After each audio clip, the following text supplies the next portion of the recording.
Hey, what is up guys? This is Peter from ProfessionalDreamRest.com, and today we're cooking ginger yams. Now for this recipe you need a pan and a spatula obviously, some pre-boiled yams, a big chunk of real butter, so no margarine nonsense, a jar of ginger that is sweetened, and a garlic press.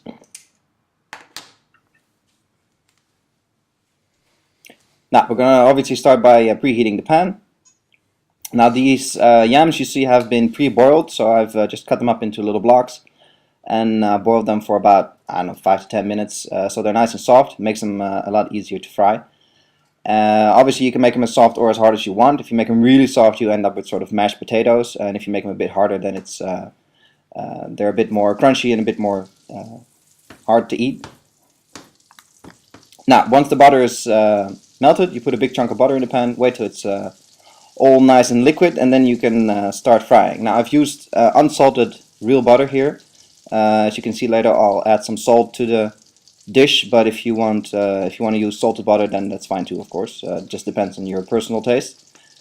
Once the butter is nice and brown, add the yams. Important to mention is put it on high fire, because obviously you don't want it to sit around for 15 minutes in the pan. And if you put it on high fire, it gets nice and crispy on the underside, so that's nice.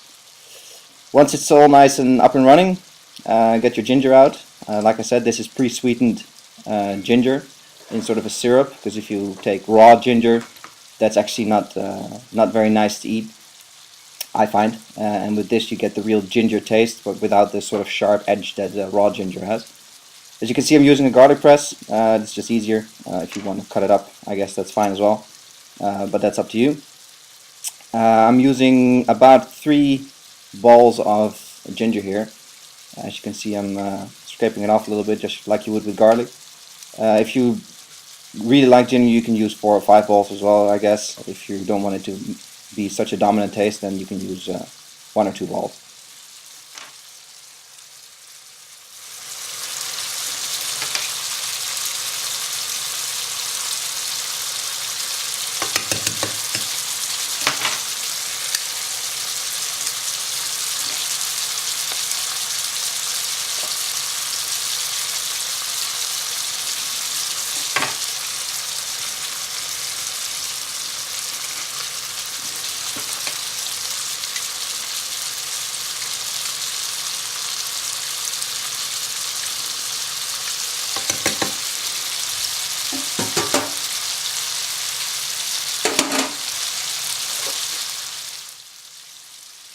Now once you've put all the ginger in, I like to put a little dash of the juice that comes in the bottle for a little extra flavor and a little extra ginger taste, I suppose.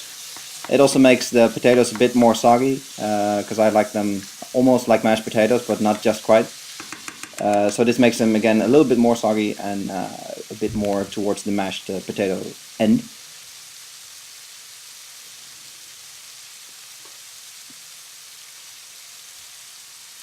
Here I'm adding a little bit of salt. Like I said, I used unsalted butter. If you use salted butter, I guess you don't really have to use salt, but I like to, just for a little extra taste. And then it's just a matter of keep stirring it. As you can see, all the butter is pretty much gone now. It's all in the potato, so it's nice, and that nice flavor is really in there. You can leave them in the pan, I suppose, as long as you want. I like to leave them in so they're just a little bit getting crunchy on the underside. And then for me then that's the perfect consistency of the food. But if you don't like that, you can just I don't know, stir fry them for a little bit, and then all is well.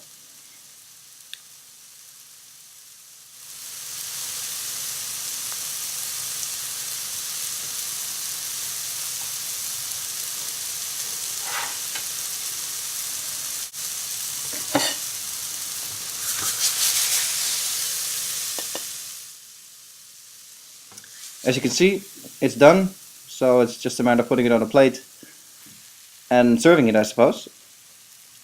But not without putting on a little finishing touch. I like to put on a little bit of cinnamon, and then you get almost like a gingerbread taste. With the ginger, the sweet potatoes, and the consistency, and the cinnamon, it gives a really nice mix of flavors, and it's really nice to eat.